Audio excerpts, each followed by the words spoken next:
un hombre de verdad de la cultura.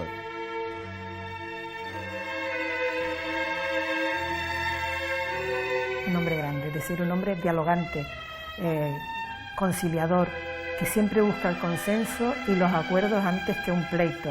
Es una persona con la cual se puede hablar, se puede discutir, se puede discrepar. Creo que es un hombre inteligente, gran político, con cualidades políticas, tiene esa memoria que es necesario tener en política. Con conocimiento, siempre dispuesto a discutir, aceptando otras opiniones y siempre con una curiosidad. Una persona seria, honesta, honrada, leal, muy familiar, muy amigo de sus amigos, pero sobre todo muy orgulloso de su ciudad. Jerónimo Saavedra fue el iniciador de toda la actividad autonómica de esta tierra.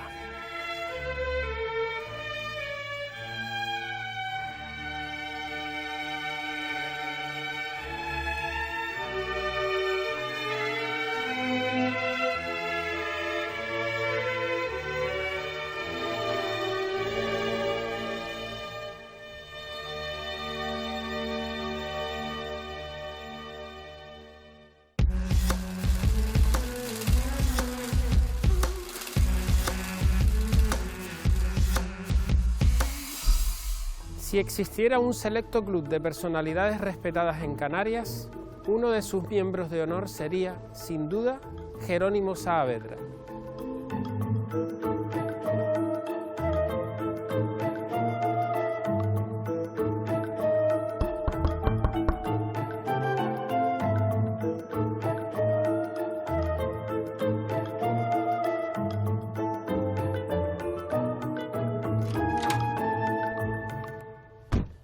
Jerónimo Saavedra, el año 2000 marca un antes y un después en la vida personal. Es el año en que el político decide hacer público que la homosexualidad es algo natural. Sí. ¿Cómo fue? No fue una decisión, fue un acto espontáneo. La redacción del prólogo mencionado fue el 29 de agosto por la noche. Mi pareja sufrió un accidente automovilístico, venía solo, tenían por mala costumbre no ponerse el cinturón al conducir, conducía fenomenalmente, tanto en moto como en coche, le gustaba la velocidad. Yo me acosté y por la mañana sonó la puerta a las 8 de la mañana, era la Guardia Civil, y se vive aquí tal, dice, digo yo, sí, lo peor, y dice, sí. Eso fue la conversación negra, diríamos, más negra de mi vida. Sí. Hablamos de Sebastián, la persona con la que compartías vida en esos momentos, ¿no? Sí, una persona que tenía unas cualidades, tenía defectos como tenemos todos, pero era un proyecto, el de la Casa de la Palma, en la Villa de Mazo, que diríamos que se desarrolló conjuntamente, la decoración, en los cuadros que poníamos, en fin. La visita a las fábricas de muebles antiguas, en El Paso, en Los Llanos. Además coincidíamos en la afición musical, me había acompañado a varios festivales de Salzburgo en los meses de agosto y era una situación óptima. Fue un momento, don Jerónimo, que obviamente marca la vida personal de una persona, pero en el caso suyo se convirtió en un acontecimiento espontáneo, como acaba de contar, que fue portada de la prensa nacional, ¿no? Estamos hablando ya del año 2000, o sea, hace nada. Yo lo que decía en las numerosísimas entrevistas que me hicieron en Madrid, que yo lo que quería era que dejara de ser noticia. Yo creo que eso casi se ha logrado, pero no del todo. Y estar teniendo que hablar de la vida privada, yo creo que eso no es noticia, no debería ser noticia, ¿no? ¿Se sufría mucho, don Jerónimo, en la época del posfranquismo siendo homosexual en política? Sí, además empezando, yo creo que los partidos de izquierda eran los más homófobos. En ese momento se me acercó al final un representante del Partido Comunista para decirme que cómo había autorizado yo la lectura de esos poemas tan eróticos. No estábamos hablando de temas de relaciones homosexuales, estamos hablando de simplemente poemas de un acto sexual. Pues eso el representante del Partido Comunista lo consideró que no se podía dar. ¿De qué año hablamos? 1972-73. Siempre los asesores míos personales siempre estaban cuidado con, cuidado tal, aquel dice, lo que el otro, en fin. Es curioso, ¿no? Es curioso que al final fue el Partido Socialista. La gente joven de hoy no entiende nada de eso, ni lo comprende, pero así fue la realidad.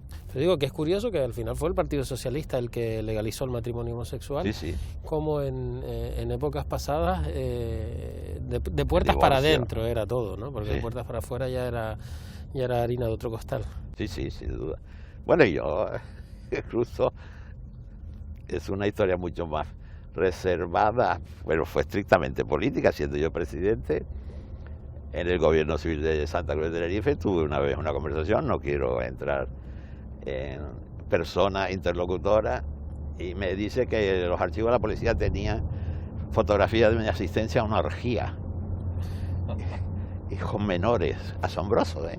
Y ahora que estamos en el año 2020, que la sociedad mira con preocupación todo lo que nos puede ocurrir en los próximos meses, incluso en los próximos años, por culpa de la pandemia sanitaria, ¿crees que la homosexualidad está normalizada en un país como España? Desde el punto de vista social hay minorías que se resisten, y no depende de la edad, porque generalmente las agresiones, tanto a mujeres como a hombres, por razón de su sexualidad, desgraciadamente surgen de vez en cuando. Eso sí son noticias, afortunadamente. Y en el resto de partidos políticos, independiente, que usted conoce obviamente por dentro del PSOE, ¿el resto de partidos políticos cree que actualmente tienen una mentalidad tan natural con la homosexualidad como por ejemplo tiene ahora el Partido Socialista? Yo creo que sí. Ahora que está la ultraderecha de moda, por decirlo de algún modo. Sí, yo creo que sí, que ha habido un cambio, no solo legislativo, sino también un cambio social, de cultura social. Es significativo, por ejemplo, que cuando se publica ese prólogo, en septiembre del 2000, yo estaba en el Senado, la presidenta del Senado era Esperanza Aguirre. Y siempre he tenido muy buena relación con ella, es una liberal, guste o no guste, y de derecha, pero bien. Pero cuando entré en el hemiciclo, me manda un tarjetón manuscrito por ella misma diciendo estoy contigo, enhorabuena y demás. Qué cosa, ¿no? Eso es un gesto que realmente me llegó muy al fondo. Don Jerónimo, Auditorio Alfredo Kraus.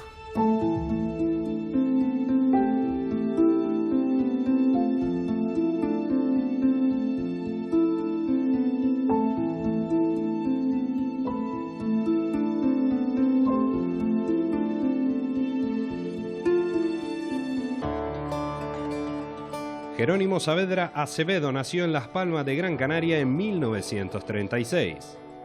Socialista de largo recorrido y uno de los grandes estandartes de la política de Canarias. Un hombre culto e inteligente que se convirtió en el primer presidente del gobierno canario entre 1983 y 1987, el único en conseguirlo en 2 etapas diferentes. Marcó unas pautas, por ejemplo, su interés en la educación, que yo creo que ha sido vital para Canarias. Su valía como persona, marcada por una personalidad conciliadora y carismática, le llevaron a conformarse una figura política respetada y totalmente admirada.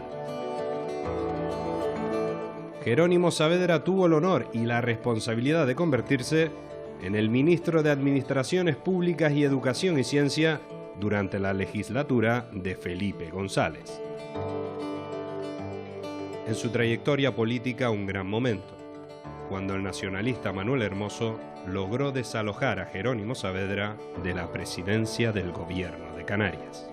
Realmente yo en estos momentos sostengo de que el voto de censura no era Jerónimo Saavedra, que era mi presidente en esos momentos, sino el voto de censura era fundamentalmente a la falta de atención que se ejercía desde el gobierno central en Madrid hacia los problemas de Canarias. Y yo siempre digo que el voto de censura no fue a Jerónimo Saavedra, sino fue a Solchaga, ministro de la Hacienda. Hablar directamente de esta etapa entre Jerónimo Saavedra y yo no se ha hecho, pero sí hemos estado muchas veces juntos y de acuerdo en que aquella etapa sentó las bases de un futuro para Canarias. Además, Saavedra presidió durante 14 años el Partido Socialista Canario, también en 2 etapas diferentes.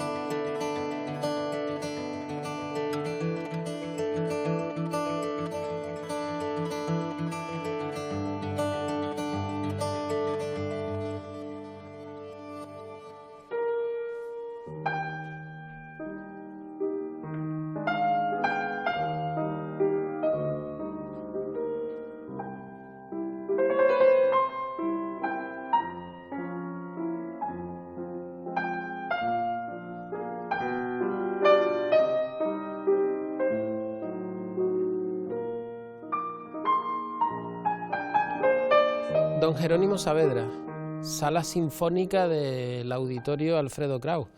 Impresiona, yo creo, más verla vacía que lleno, ¿no? Pues sí, nunca la había visto vacía porque tengo por norma no venir a los ensayos, ni de conciertos, ni de ópera, ni nada, a pesar de mi afición musical. Sí, la primera vez que la veo así.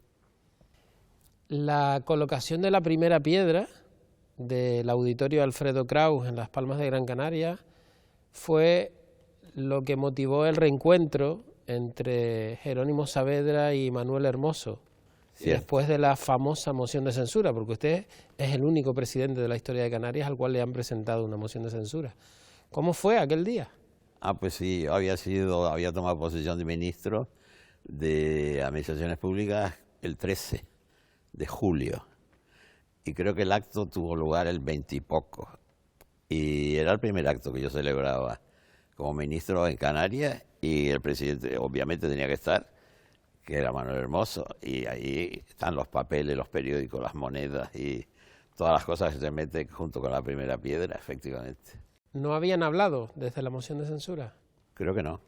Él habla muy bien de usted, a pesar de la famosa moción. No tengo nada. Yo creo que la moción de censura respondió a un cierto fanatismo de aquel momento de sectores del pueblo canario, que creía que por ser nacionalista íbamos a resolver todos los problemas, y se inventó eso que se llama Coalición Canaria. Una moción de censura contra un pacto que llamaban el Pacto del Hormigón. Sí, señor, así se llama. Yo no sé quién lo Ahora bautizó. estamos en el Pacto de las Flores, sí, pero 30 años atrás el Pacto del Hormigón. Sí, señor, yo no sé por qué se puso... Hombre, porque decían que era muy sólido. No tenía nada que ver con el sector de la construcción, no, para los mal pensados, porque nadie estaba vinculado a eso, ¿no? No lo sé, si la solidez es que duró, no llegó a 3 años. Con perspectiva en el tiempo, ¿podemos analizar la moción de censura desde el punto de vista de la necesidad o era totalmente innecesaria en aquel momento? Yo creo que era innecesaria, y a mí lo que más me dolió de la moción de censura, de las pocas intervenciones parlamentarias que digo que no comprendo, creo que fue un error, fue una de un gran amigo desde la época de los jesuitas, diríamos, González Vieites, que dijo que yo era un obstáculo para el progreso de Canarias. Lo dijo de la tribuna y se quedó tan pancho. ¿Y eso? Y habíamos trabajado conjuntamente en la clandestinidad, en la Junta de Canarias, etc. Pues no sé, por los excesos. Y la otra fue la intervención de Lorenzo Olarte, donde decía que la fórmula era que Canarias es un estado asociado como Puerto Rico. Entonces esas intervenciones a mí me preocuparon por si lo que nacía entonces, esa coalición canaria que unía comunistas, insularistas y gente poco definida de algunas agrupaciones, iba a ser un frente parecido a lo que hoy tenemos en Cataluña, ¿no? El nacionalismo, fruto de aquella moción de censura, esa unión de fuerzas nacionalistas de distintos ámbitos que formaron Coalición Canaria, nació como lo que ellos llamaron la consecuencia del maltrato de Madrid a Canarias. ¿Realmente existía ese maltrato? Vamos a ver, una cosa es el maltrato y otra cosa es el desconocimiento. El desconocimiento yo creo que forma parte de la historia de Canarias como parte de España, en el siglo XIX y en el siglo XX. Yo siempre he dicho que a veces los subdirectores generales son a los que hay que explicarles cuáles son las peculiaridades de la economía, de la historia, de la fiscalidad de Canarias. No era tanto un problema de ministros, sino siempre ha sido un problema de dirigentes intermedios de la clase política. Y eso lo viví. Y eso no significa que el Partido Socialista y yo como presidente y secretario general entonces de los socialistas canarios no fuera autonomista, porque a mí me han puesto como si fuese estatalista. De todas formas, don Jerónimo, ahora vivimos una situación muy similar a la de cuando usted era presidente, es decir, un gobierno socialista en Madrid y un gobierno socialista en Canarias, ¿no? Después de 26 años de gobiernos nacionalistas, Ángel Víctor Torres ha vuelto a ser presidente por parte del Partido Socialista. Pero queda la sensación de que a día de hoy, 40 años después, sigue costando que en Madrid entiendan las singularidades de Canarias, da igual quién gobierne. Efectivamente. ¿Por qué? Pues, hombre, a mí me tocó, fue la gran novedad, colocar Canarias en el mapa junto a Marruecos y sacarlo del Mediterráneo y ponernos como atlánticos que somos. Eso fue una especie de revolución, porque Madrid, a nadie se le había ocurrido plantearlo. Eso no es significativo. Es esa situación de que como estamos lejos, y de la época del franquismo venía aquí la gente a comprar en los bazares y a aprovechar que era Puerto Franco y se llevaban las máquinas fotográficas y las últimas tecnologías auditivas, etcétera, pues esa minoría no sabía los problemas que tenía el sector agrícola o los barrios marginados de nuestras capitales. Entonces eso se quedó como una foto. ¿Qué información se da por la televisión estatal durante años y años? Nada más que la catástrofe. Si no había catástrofe en Canarias no aparecíamos. Bueno, pero la televisión estatal sí que tiene un centro de producción en Canarias desde hace sí, pero muchos eso años. se comía aquí. Pero allá no lo meten en los programas informativos. Entraba un problema de un pueblito de Extremadura o de Albacete y aquí pasaban cosas más importantes, por lo que allí consideraban que no era interesante para el espectador peninsular, ¿no? Son muchos factores los que han contribuido, no es un problema de gobierno con gobierno, sino también digamos, de cultura peninsular. Lo que antes llamábamos godos. Efectivamente. Don Jerónimo, Auditorio Alfredo Kraus, ¿se ve usted aquí un día viendo un concierto con Manuel Hermoso y recordando aquella primera piedra que pusieron años atrás? Yo no sé por qué. Él ha venido a alguna celebración del Día de Canarias que se ha hecho aquí, me imagino, no recuerdo exactamente, pero en concierto no lo he visto. Nacido pocos días antes del estallido de la Guerra Civil, el que fuera ministro de Administraciones Públicas, Educación y Ciencia con Felipe González, además de sus logros como presidente del gobierno de Canarias o diputado del Común, Saavedra dejó huella en muchas de las personalidades políticas que han venido después. Cuando tomó posesión como diputado del Común, eso fue, nos fuimos a su casa porque la sede está en La Palma y estuvimos, es decir, tenía que tomar posesión a las 9 de la mañana y nosotros estuvimos hasta las 5 de la mañana hablando, riéndonos, porque su casa era donde estábamos todos, ¿no? Los amigos y parte de la familia. Y es tan entrañable, como le digo, y es tan amoroso. Saavedra también se convirtió contra todo pronóstico en 2007 y con 71 años en alcalde de Las Palmas de Gran Canaria por mayoría absoluta, destronando al Partido Popular. Me dijo que me llevaba en sus listas y yo encantada, para mí era un orgullo.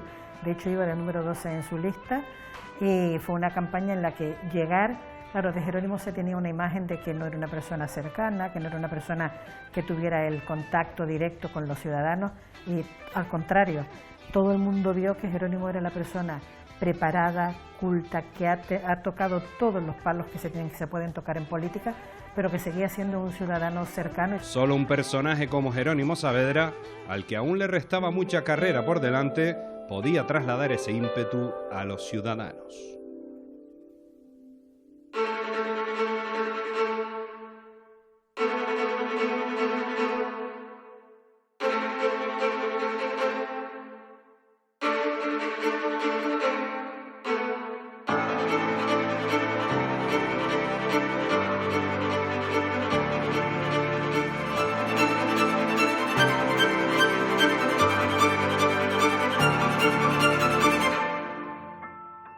¿Cómo era la relación entre Jerónimo Saavedra y Felipe González? Magnífica, bueno, porque claro... He dicho cómo era y a lo mejor debo utilizar el verbo en presente. Sigue siendo, sigue siendo. A Felipe lo conocí el año 72, 73. Creo que fue en los carnavales en Santa Cruz de Tenerife. Y vino para conocer. Antes había estado Pablo Castellano y Alfonso Guerra en noviembre, octubre del 72. Y Felipe vino, que por cierto se quedaba desconcertado cuando veía los travestidos de los carnavales nuestros, que forman parte hombres disfrazados de mujer. Sí. Y entonces vino una, a provocarlo. Y estaba, que no sabía cómo responder. Esa imagen se me quedó grabada. Entonces, en todo ese periodo me acuerdo un viaje a Roma, pero eso ya fue en antes de la transición, en marzo, porque cumplió años, estábamos en el mismo hotel, en la misma habitación, el año 76, para ir al Congreso del Partido Socialista Italiano. Yo le servía de intérprete en todas las entrevistas con los políticos italianos. O sea que ese tipo de relaciones es distinta a la que puede haber entre un militante actual del partido y los cargos públicos del partido. Las cosas han cambiado y hay también, por ejemplo, volviendo al tema de las relaciones con Madrid, Ángel Víctor Torres se la está jugando a fondo, como tiene que ser, y sin complejo.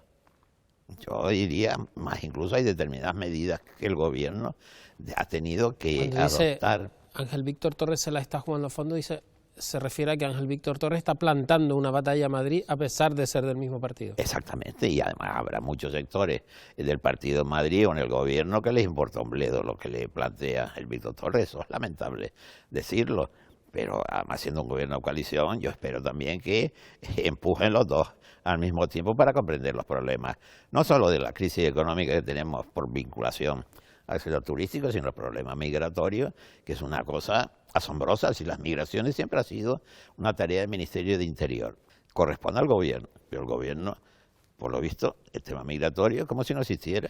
Pero da la sensación de que hemos retrocedido muchísimos años en el tiempo en cuanto a la manera de tratar a los inmigrantes que llegan a Canarias, ¿no? Efectivamente, el tema es que en esa época de Carolina como delegada, el presidente del gobierno era Zapatero, y Zapatero y su ministro de Exteriores desarrollaron una política fantástica que era el problema migratorio, hay que resolverlo en el origen. Pero ¿y por qué ahora no reproduce el modelo el gobierno socialista si tiene el recorrido hecho, sabe lo que hay que hacer? Sabe lo que hay que hacer, evidentemente. Entonces piensa que hay otras prioridades en el gasto económico que el frente al de la cooperación, y sin cooperación, pues los países de los que emigran esas personas se inhiben, miran para otro lado. ¿Existen en Canarias brotes xenófobos a raíz Yo creo que no. de estos repuntes migratorios? Hay actitudes que no entiendo de determinados cargos políticos, que no lo entiendo. Don Jerónimo, hemos hablado de usted como presidente, pero usted fue presidente en dos etapas. La del 93, famoso, de la moción de censura, que fue su segunda etapa. Y 83. Pero usted en el 83 fue el primer presidente de la historia de Canarias. Sí. ¿Qué se encontró, aparte de un solar? Ya venía de la etapa, diríamos, del final del franquismo, cuando constituimos la Junta de Canarias y cuando se entra en la transición y da paso a la preautonomía. Ya veíamos que la opinión pública, la clase política canaria, la clase media alta, era poco autonomista, era muy cabildista. Yo tuve reuniones con el PSP antes de unirse al PSOE, con Antonio Martinón, con Mauricio en mi casa, donde dijimos nosotros no podemos ir a una autonomía sin un parlamento y un gobierno autónomo. Y eso hace que la puesta en funcionamiento de la comunidad autónoma requirió un esfuerzo, especialmente ante algún medio de comunicación en Tenerife, que manifestaba claramente su desconfianza hacia la autonomía. Esa es la triste realidad, pero hay que asumirla. Hay una cosa de su carrera política que a mí siempre me sorprendió, y es, después de ser ministro, después de ser presidente del gobierno, ya en las postrimerías de su carrera, decide presentarse a alcalde de Las Palmas de Gran Canaria. ¿Con cuántos años? 71. ¿Por qué? Agosto del 2006, en broma, una comida en casa de unas amigas en el sur. Nada, ¿y por qué no te presentas? Anímate, anímate, no sé qué, no sé cuánto. Eran más bien representantes del sector conservador, políticamente hablando. Me llama Ángel Tristán Pimienta para ser director de la provincia. De la provincia. Y le dice, ¿por qué no te presentas a tal? Digo, esa música empieza a sonarme bien. Fue la frase. Y él mandó unos titulares arriesgadísimos diciendo, ya hay candidato, ¿no? Lo cual provocó también problemas en algunos sectores del partido, en la agrupación local, porque fue una campaña exitosa, porque se sacó una mayoría absoluta y venían de una mayoría absoluta del Partido Popular. Sí, señor, sí, sí. ¿Debe Ángel Víctor Torres tender puentes, como usted acaba de decir, con Coalición Canaria para un hipotético escenario en el cual sea insostenible mantener el Pacto de las Flores, que no hay que recordar que son 4 partidos? Evidente, en un sistema democrático pactar es fundamental si no se tiene mayoría absoluta. Y yo no entiendo, por ejemplo, la actitud, por ejemplo, del actual Partido Popular, de su dirección, de decir que no pacta con un gobierno, porque una parte de ese gobierno es de otro partido. Pero vamos a ver, usted está cuestionando la democracia española. Usted está cuestionando que los representantes de Unidos Podemos son tan buenos diputados, legitimados exactamente igual que los que usted tiene.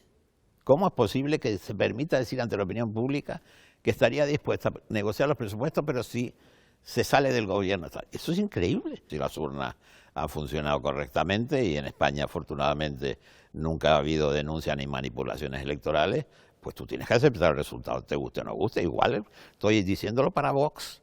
A Vox no se le puede considerar un apestado. Millones de españoles lo han votado. La cultura del pueblo canario, yo siempre he dicho que es mucho más avanzada que la peninsular en relación con los pactos. Claro, porque aquí nunca ha habido mayorías absolutas para gobernar Canarias. Exacto, y entonces, o pactamos o no hay gobierno. Y eso es un dato positivo que demuestra que la clase política canaria es mejor de lo que habitualmente se cree, ¿no?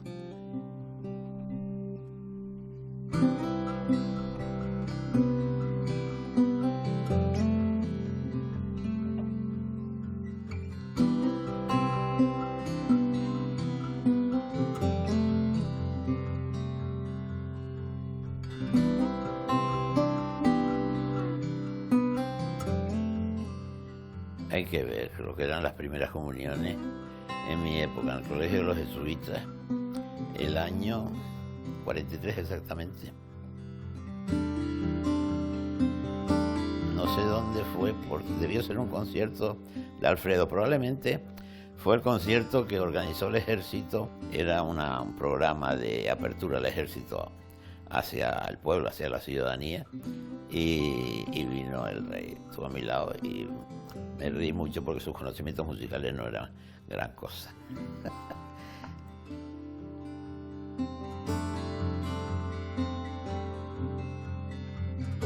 Y esta es una persona que yo quiero mucho, que era la cocinera de mi casa. Venía del Hierro, de San Andrés, Carmen Castañeda, estuvo hasta su muerte. Venía en un momento, claro, en el año 40, de la posguerra civil, del hambre en toda Canarias, en particular sequía que había habido en el Hierro, y emigraban del Hierro y de La Gomera hacia las capitales.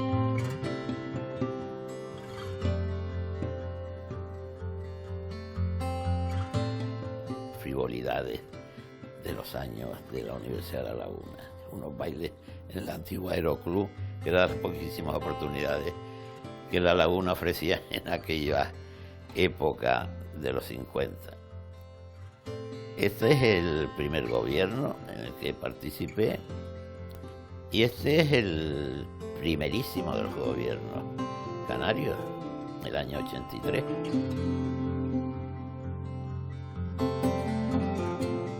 Bueno, este ya lo conoce. Fue el presidente del gobierno de España, 8 años. Rodríguez Zapatero. No me ha convencido mucho su carrera política, ¿no? Esto fue la visita de los reyes que hizo a las 8 islas en la primavera del 86, y se empeñaron en que querían ver los enanos.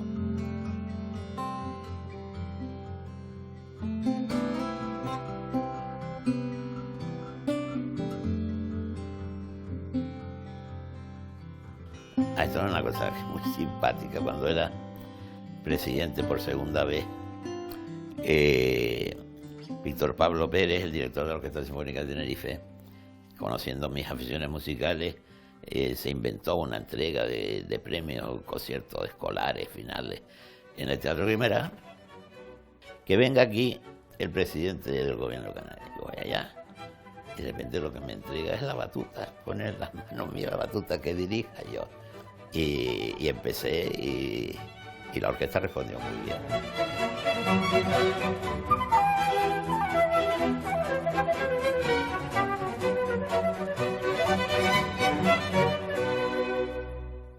Por último, voy a enseñarles la foto que para mí tiene más significado. Este es Leonard Bernstein, el gran director de orquesta del mundo, de la Metropolitan de Nueva York. Como saben, hace 2 años se celebró el centenario de su nacimiento, West Side Story, y él estaba vestido de director de blanco porque era el 3 de julio de 1986. ¿Y qué pasa ese día? Porque ese día es mi cumpleaños, mi 50 cumpleaños. Y tuve la suerte de las coincidencias que asistía yo, invitado al festival de Schleswig-Holstein, que es el land más al norte de Alemania, fronterizo con Dinamarca, y dirigió ese día en Kiel, en la capital, en el Palacio de Deportes, el oratorio de Haydn, La Creación. Y fue una interpretación maravillosa, los solistas incluso eran los mejores del momento, y al concluir nos fuimos a cenar juntos. Éramos 6, Justus Franz, pianista también, director de orquesta, mi hermana y algunos amigos. Y él era un hombre de una cultura impresionante. Lo mismo le mencionaba a un autor en alemán que te recitaba un poema en alemán. Le decía, hablaba de Petrarca o de Dante, y lo mismo en italiano. García Lorca se sabía de memoria montones de versos, no digamos de Shakespeare, los sonetos.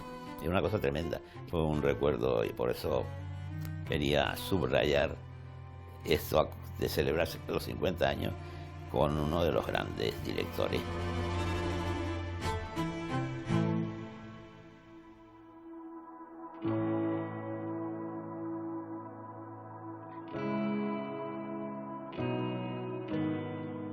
Jerónimo Saavedra mostró desde muy pequeño una enorme pasión por la música clásica.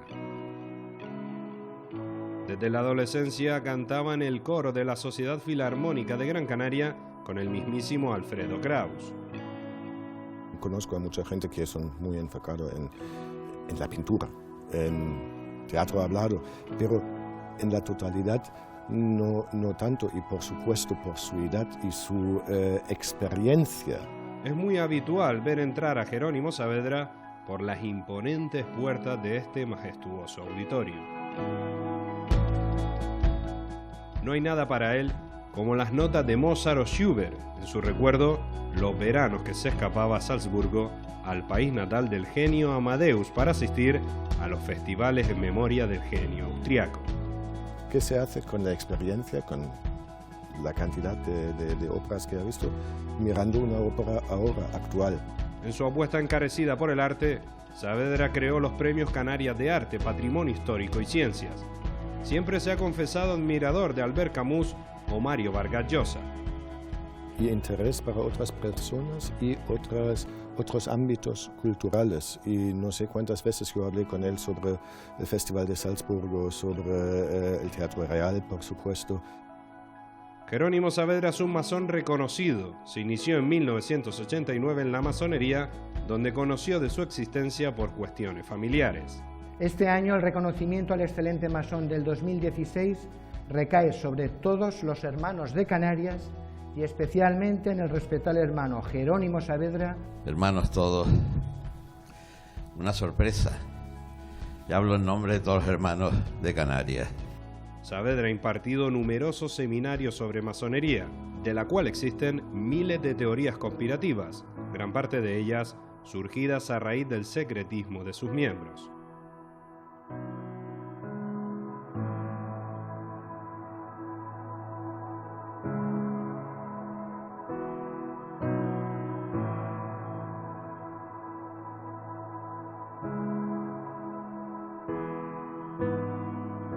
Sala Jerónimo Saavedra, Auditorio Alfredo Kraus.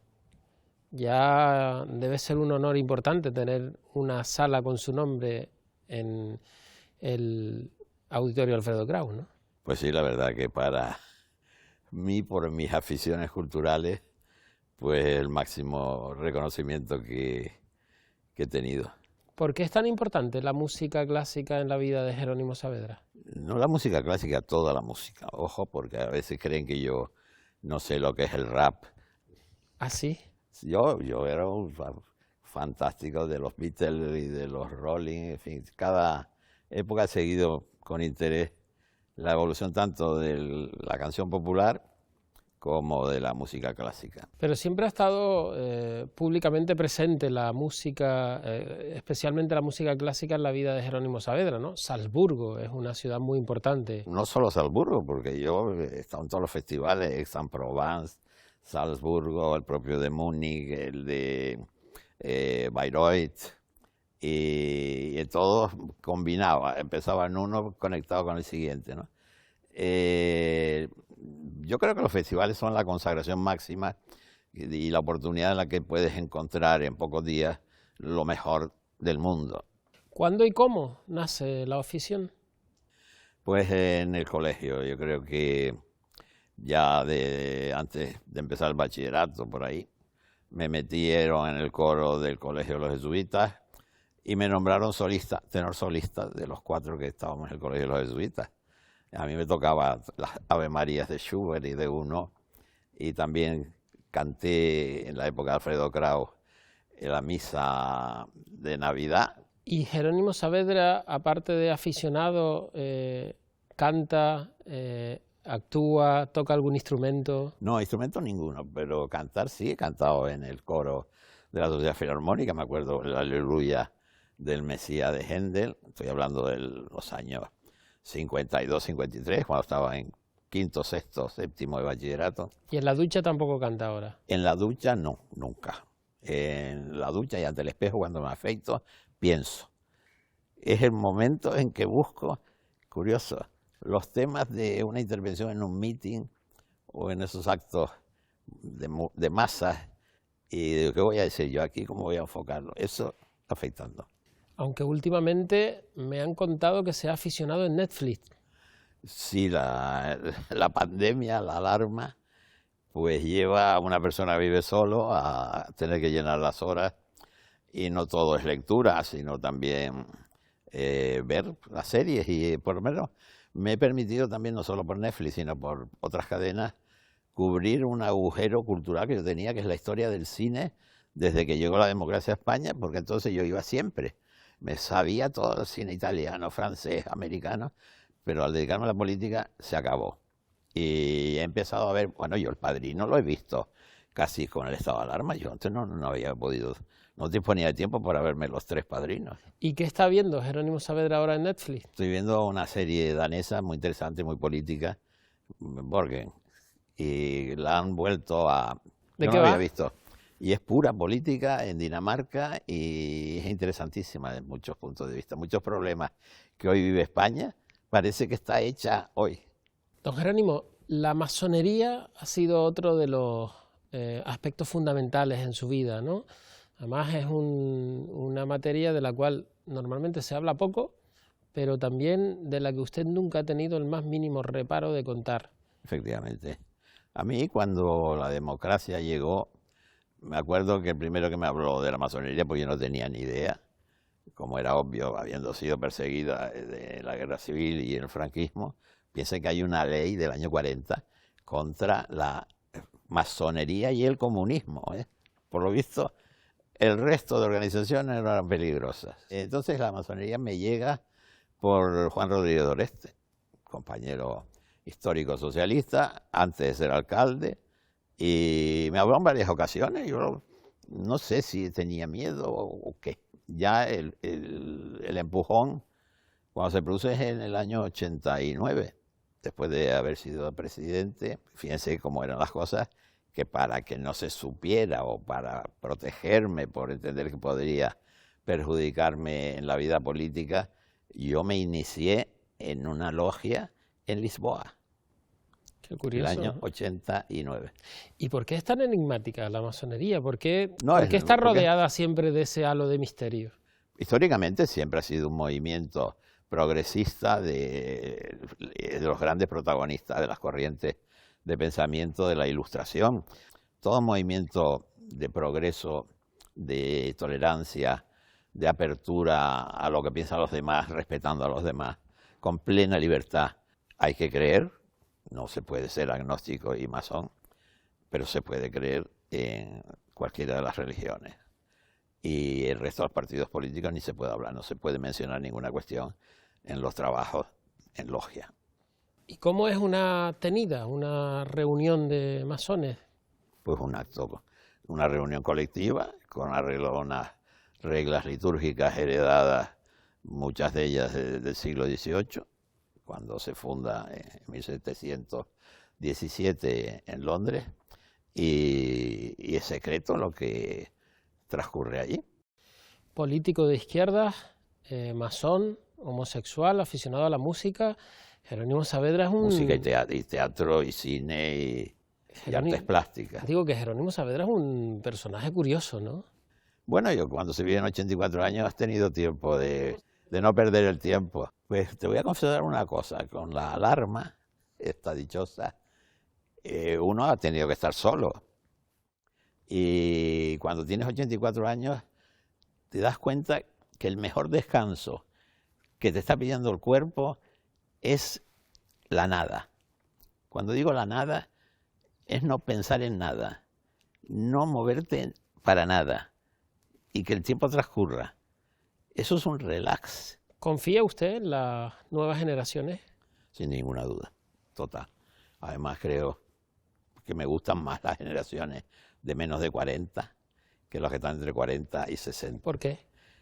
Por la repercusión en la clase política, yo creo porque se han dedicado más a la vida empresarial. ¿Está convencido de que ha bajado la calidad de la clase política? ¿Tenemos ahora peores políticos que antes? Sin hablar de nadie en particular, sí, en general. ¿A España le hace falta una segunda transición? No. Si entiende por segunda transición una nueva constitución, te digo que no. Si dices que hay que reformar la constitución, te digo que sí, en puntos concretos. Todo pasa y todo queda, pero lo nuestro es pasar. Homosexualidad, política, música, masonería, tan solo forman una pequeña parte de una figura memorable. Nunca perseguí la gloria. El momento más importante es la etapa del final del franquismo, la transición y el comienzo de la autonomía. Esos 10 años es pasar del negro al blanco. Me llama la secretaria Felipe, Piluca, dice: el jefe quiere hablar contigo. Y dice: mira que pensaba que te vengas al ministerio para cargarte de las relaciones públicas. Así fue. Al día siguiente una especie de puyazo que no llegué a encajar, no me pareció correcto. Porque un medio de comunicación de aquí, de Las Palmas de Gran Canaria, que no era muy pro-PSOE, nombran ministro de una cartera que no tiene nada que ver con Canarias. Digo, pero qué mezquindad. Personalmente, el momento más importante de mi vida, una noche electoral como la de ser alcalde por mayoría absoluta en Las Palmas de Gran Canaria, Caminante, no hay camino. Se hace camino al andar. A Jerónimo Saavedra nunca le han preguntado de qué se arrepiente. Habré cometido errores. Se ve la senda que nunca se ha de volver a pisar. En broma siempre he dicho que me hubiese gustado ser cardenal. Después de vivir lo que he vivido en política, en cultura, en docencia, universidad, no me queda nada que me empuje, vamos, únicamente a seguir siendo ciudadano responsable y opinando con plena libertad, si eso permite facilitar, mejorar la vida de los ciudadanos.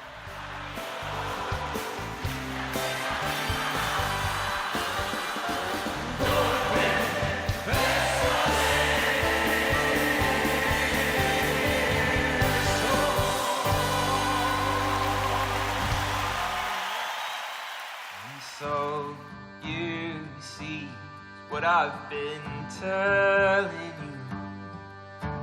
It's nothing like it seems. It's what I've been telling you.